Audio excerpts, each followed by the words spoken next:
님의 사랑과 은총이 이 시간 예배하는 우리 모든 성도님들 위해 충만하게 또 풍성하게 임하시기를 주님의 이름으로 축원합니다. 오늘 시편 93편 말씀은 우리 하나님께서 온 세상을 다스리신다는 것을 믿음으로 고백하며 찬양하는 시입니다.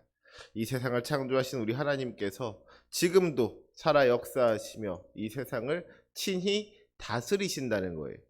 우리 1절 말씀 다시 한번 읽어볼까요? 1절 시작. 여호와께서 다스리시니 스스로 권위를 입으셨도다. 여호와께서 능력의 옷을 입으시며 띠를 띠셨으므로 세계도 견고히 서서 흔들리지 아니하는도다. 아멘. 이 시인이 제일 먼저 선포하기를 여호와께서 다스리시니 그랬습니다. 여호와께서 다스리신다. 우리 하나님께서 우리를 다스리신다. 하나님께서 이 세상을 창조하신 다음에 그냥 가만히 내버려 두신 것이 아니라 다스리신다는 거예요. 그냥 이 세상이 자기들 마음대로 굴러가도록 내버려 두시는 것이 아니라 이 세상이 올바른 방향으로 나아갈 수 있도록 우리 주님께서 개입하시고 역사하신다는 것을 이야기하고 있는 것이죠. 지금도 살아 역사하시는 우리 하나님께서 이 세상을 친히 다스리고 계신 줄로 믿습니다. 그런데 그렇게 주님께서 다스리시는 결과가 뭐예요? 주님께서 이 세상을 다스리시니까 어떤 일이 일어납니까? 1절 마지막에 보니까 세계도 견고히 서서 흔들리지 아니하는도다 그랬습니다. 하나님께서 이 세상을 다스리시니까 세계가 견고히 서서 흔들리지 않는다는 거예요. 이 말을 뒤집어서 생각하면 어떻게 되겠어요? 만약에 우리 하나님께서 이 세상을 다스리지 않으신다면 이 세상이 견고히 설 수가 없는 겁니다. 이 세상이 흔들리는 거예요. 이것은 참 놀라운 믿음의 고백이죠. 이 세상을 창조하신 하나님께서 이 세상을 다스리실 때 비로소 이 세상이 바로 설 수 있는 것이지, 만약에 주님께서 손 놓고 가만히 내버려 두신다면 이 세상이 흔들릴 수밖에 없다는 거예요. 주님께서 다스리실 때 이 세상이 질서를 찾게 되고, 주님께서 다스리지 않으신다면 세상에 혼란이 찾아올 수밖에 없다. 그런 이야기를 하고 있는 겁니다. 특별히 이 이야기가 이 세상이라는 이 넓은 범위에도 적용이 될 수 있는 이야기지만, 또 우리들 한 사람 한 사람 개인에게도 충분히 적용될 수 있는 말인 것 같아요. 하나님께서 우리를 다스리실 때 우리의 인생이 견고히 서서 흔들리지 않을 수 있는 것이죠.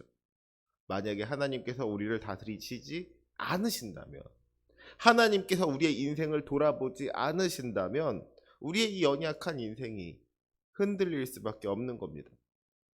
왜 우리가 인생을 살아가면서 자꾸만 흔들리고 넘어져요? 우리가 견고히 서 있지를 못합니까? 그것은 우리가 주님의 다스리심 아래에 있지를 않기 때문인 거예요. 우리가 주님의 통치 아래에 있지를 않기 때문인 겁니다.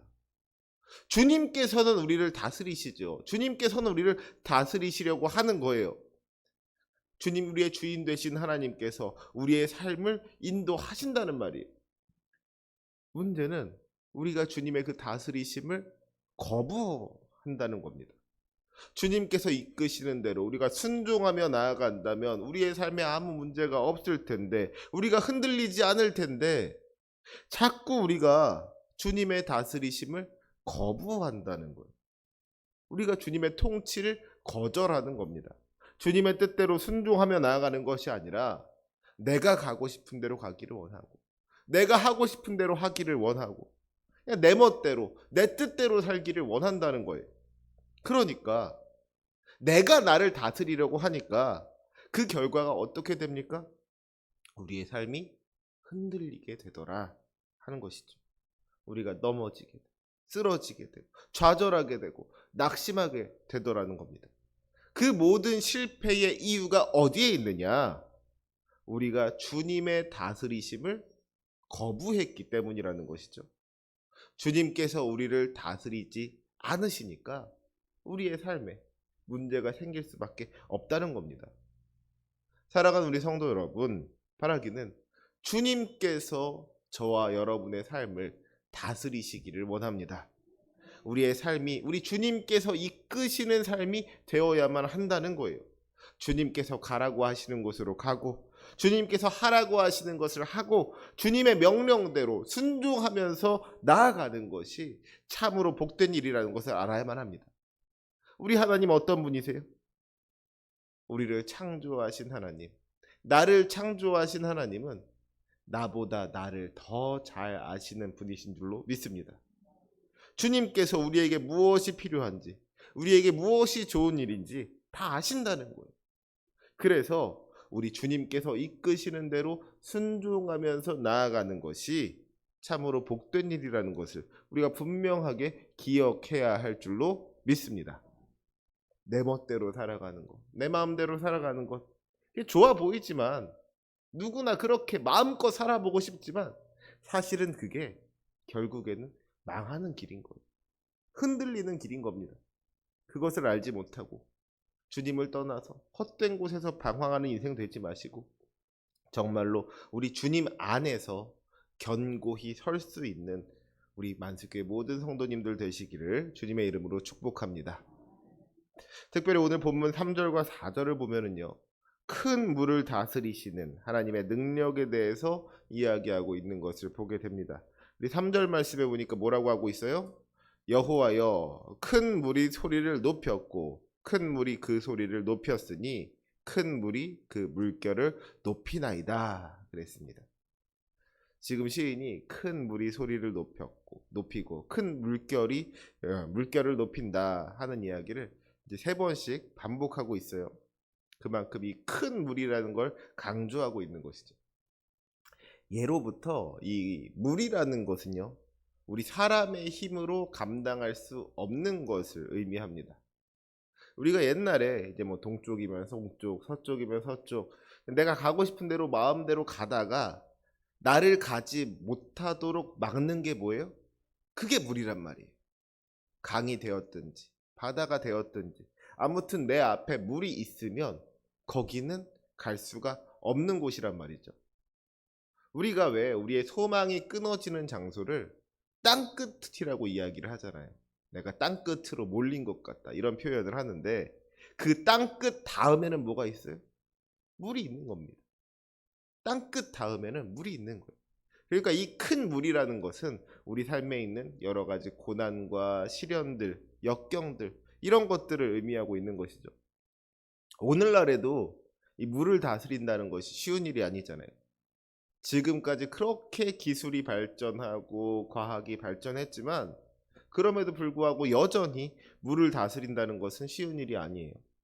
불과 몇 달 전만 해도 갑자기 비가 많이 오니까 많은 피해를 보고 또 많은 사람들이 죽게 되는 그런 안타까운 일이 있지 않았습니까? 그런데 요즘에는 또 저 전라도 같은 남쪽 지방에서는 물이 없어서 너무 가물어가지고 걱정을 하고 있다는 이야기를 들으면서 이 물이라는 것이 사람의 힘으로 감당할 수가 없는 것이구나 하는 것을 깨닫게 되는 것이죠. 그러니까 우리가 감당할 수 없는 이 물이라는 것이 큰 물이 소리를 높이고 물결을 높인다는 것, 이게 얼마나 두려운 일인 거예요. 이것이 사람의 힘으로는 어찌할 수가 없는 거예요. 그런데 4절 말씀에 보니까 뭐라고 하고 있어요? 우리 4절 말씀 같이 한번 읽어볼까요? 시작. 높이 계신 여호와의 능력은 많은 물소리와 바다의 큰 파도보다 크니이다. 아멘. 큰 물이 소리를 높이고 물결을 높이는데 그 큰 물보다 더 크신 분이 우리 주님이시라는 거예요. 높이 계신 우리 하나님의 능력이 많은 물소리와 바다의 큰 파도보다 더 크다. 이 세상에서 우리가 사람의 힘으로 감히 감당할 수 없는 어떤 문제들, 시련들, 고난들, 그것이 제 아무리 크다고 할지라도 우리 하나님 앞에서, 크신 하나님 앞에서는 아무것도 아니다. 그것이 작은 문제가 밖에 되지 않는다. 이런 것들을 이 시인이 선포하고 있는 겁니다. 많은 물소리와 바다의 큰 파도가 나를 덮쳐온다고 하더라도 하나님의 능력이 그보다 더 크기 때문에 하나님께서 다스리시는 나는 견고히 서서 흔들리지 않는다. 이것을 시인이 믿음으로 고백하고 있는 것이죠. 어떻게 이런 고백을 할 수가 있겠습니까? 그것은 시인이 주님을 바라보았기 때문인 거예요. 눈앞에 있는 이 큰 물만을 바라보지 않고 눈을 들어서 하나님을 바라본 겁니다.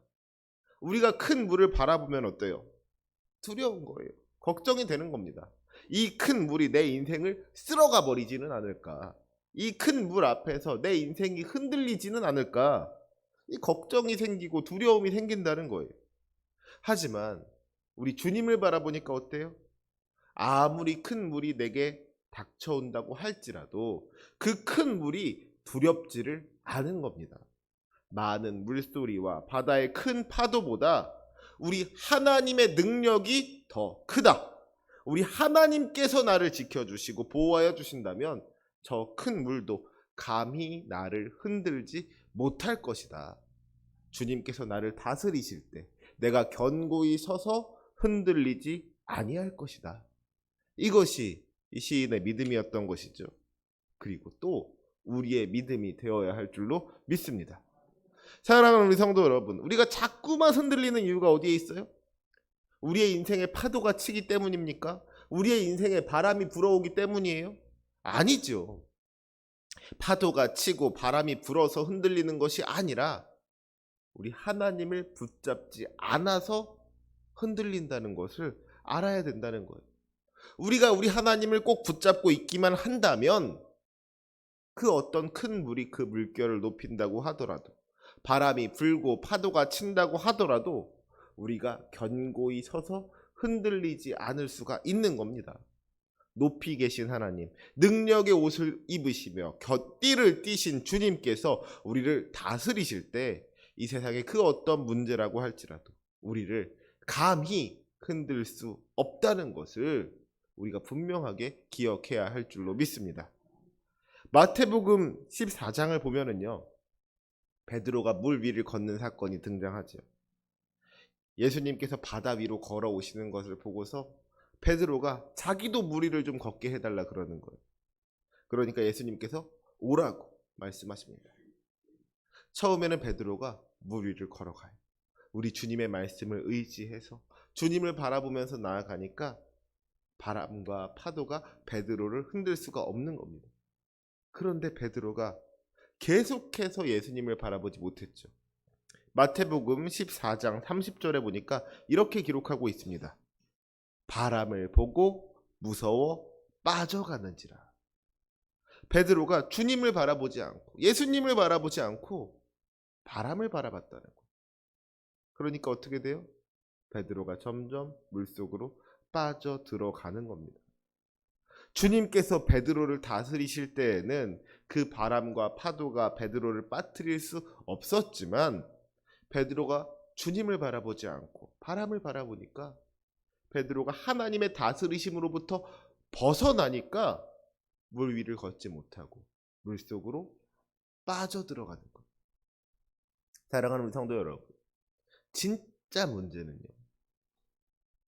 바람이 아니고 파도가 아닌 거예요. 바람이 약하고 세고 파도가 크고 작고 이게 중요한 게 아니라 우리가 주님을 바라보고 있느냐, 우리가 주님을 붙잡고 있느냐, 우리가 주님을 의지하고 있느냐, 이게 중요한 것이죠. 우리가 주님을 붙잡지 않는다면 작은 바람에도 넘어지는 것이고요, 작은 파도에도 쓰러지는 거예요. 하지만 우리가 주님을 꼭 붙잡고 나아간다면 아무리 큰 바람이 불어오고 아무리 큰 파도가 닥쳐온다고 할지라도, 폭풍이 불어오고 쓰나미가 몰아온다고 하더라도 우리가 그 모든 것들 다 이겨낼 수 있는 줄로 믿습니다. 바라기는 이 시간 예배하는 우리 모두가 정말 우리 주님을 바라보고 우리 주님을 의지하면서 그 믿음으로 승리할 수 있으시기를 원합니다. 우리가 능력의 주님을 붙잡을 때 이 세상 그 무엇도, 그 어떤 시련, 고난, 환난, 역경이라고 할지라도 우리를 감히 흔들지 못할 줄로 믿습니다. 우리 마지막으로 5절 말씀 같이 한번 읽어볼까요? 5절 시작. 여호와여, 주의 증거들이 매우 확실하고 거룩함이 주의 집에 합당하니 여호와는 영원 무궁하시리이다. 아멘. 우리가 주님을 믿고 의지할 수 있는 이유가 어디에 있습니까? 그것은 우리에게 증거가 있기 때문, 확실한 증거가 있기 때문인 겁니다. 지금까지 우리 주님을 믿고 의지하면서 살아왔던 사람들이 주님의 은혜를 경험했잖아요. 주님을 의지함으로 말미암아 시련과 고난을 이겨내고 승리했던 것들이 그냥 뭐 어쩌다 한두 번 있었던 것이 아니라 예전부터 지금까지 계속해서 이어져 왔단 말이에요. 오늘 본문 2절을 보면은 주의 보좌는 예로부터 견고히 섰으며 주는 영원부터 계셨나이다 그러잖아요. 태초부터 지금까지 주님께서 우리를 통해서 역사하시면서 우리에게 은혜를 베푸셨단 말이에요. 그 모든 은혜의 기록들이 이 성경에 기록되어 있고요. 또 많은 신앙의 선배들이 그 은혜를 간증해 왔고요. 또 우리도 지금까지 살아오면서 그런 은혜들 많이 경험해 왔지 않습니까? 그러니까 시인이 확신에 차서 말할 수 있는 거예요. 여호와여, 주의 증거들이 매우 확실합니다. 주님께서 우리를 도와주시고 구원해 주신 그 증거들이 너무나도 많아서 그것들이 매우 확실하다 그랬어요. 그래서 우리가 신앙생활을 하면서 이 꼭 해야 할 일 중에 하나가 바로 우리 주님을 자랑하는 일인 것 같아요. 주님께서 나에게 이런 은혜를 베푸셨다고 고백할 수 있어야 되고 간증할 수 있어야 한다는 것이죠. 하나님께서 나에게 은혜를 베푸셨을 때 하나님 감사합니다. 여기서 끝나는 게 아니라 다른 사람들한테 하나님께서 나에게 이런 은혜를 베풀어 주셨다고 간증하는 게 필요하다는 거예요. 주님의 은혜를 증거하는 것, 주님의 증인이 되는 것이 필요하다는 것이죠. 이 시간 예배하는 우리 모두가 정말로 우리 주님의 은혜를 경험하고 그 은혜의 증거가 될 수 있으시기를 바랍니다. 그리하여서 거룩하시고 영원하신 우리 주님을 높이고 우리 주님께 영광 돌릴 수 있으시기를 원합니다. 이 세상을 살아가는 동안에 때로는 힘들고 어려운 일들이 찾아올 거예요. 우리 힘으로는 감당할 수 없는 큰 파도가 닥쳐오고 정말 우리의 힘으로 감당할 수 없는 여러 가지 많은 문제들이 생길 때가 있다는 것이죠. 하지만 그럼에도 불구하고 우리가 흔들리지 않을 수 있는 것은 주님께서 우리를 다스리시기 때문인 줄로 믿습니다. 내 마음대로 사는 것이 복이 아니라 하나님께서 다스리시는 것이 복이라는 것을 기억하면서 우리 하나님의 다스리심을 따라서 순종하면서 살아가는 것이 참으로 복된 일이라는 것을 기억하면서 우리 주님을 믿고 의지하며 살아갈 수 있는 저와 여러분이 되시기를 주님의 이름으로 부탁드립니다. 그리하여 주님께서 주시는 은혜를 경험하고 주님의 그 크고 위대하심을 찬양하며 간증하며 살아갈 수 있는 저와 여러분이 되시기를 주님의 이름으로 축원합니다. 아멘. 기도하시겠습니다. 거룩하시고 전능하신 하나님 아버지, 늘 우리에게 새로운 은혜를 베푸시는 주님께 감사와 영광을 올려드립니다. 부족하고 연약한 우리가 인생의 파도들을 두려워하지 않을 수 있는 것은 주님께서 우리와 함께 하시기 때문인 줄 믿사오니 주여 우리를 다스려 주옵소서.